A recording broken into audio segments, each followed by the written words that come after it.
I love how in the autistic community, unfriendly is a meaningless term. I heard a family member use the term not so long ago in an almost derogatory way to describe someone.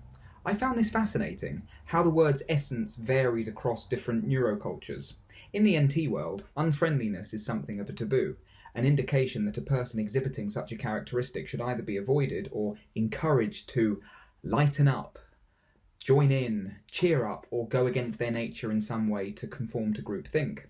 In the autistic community, on the other hand, if an autistic person doesn't want to be spoken to or makes no effort to interact with a group, other autistic people tend to know to respect this and leave them alone, largely out of empathy and being able to perspective take. Many feel like that themselves in other situations and know just how tortuous it is to have someone reject them as they are, whilst attempting to fashion them into someone more group-worthy. In autistic spaces, it can be delightfully reassuring for a situationally mute person to be able to sit there in a group and not feel pressured to make verbal contributions. Dear NTs, just because an autistic person isn't contributing to conversations, it doesn't mean they aren't enjoying being part of the group necessarily.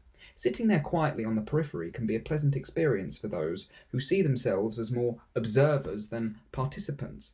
In fact, social anxiety and trauma might not be induced by being in the group per se, but by feeling pressured to be a certain way within that group.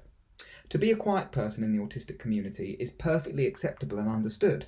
In the NT world, on the other hand, being quiet and preferring to keep to oneself can be unacceptable or something people are encouraged out of, a synonym for rude, arrogant, boring, and unfriendly.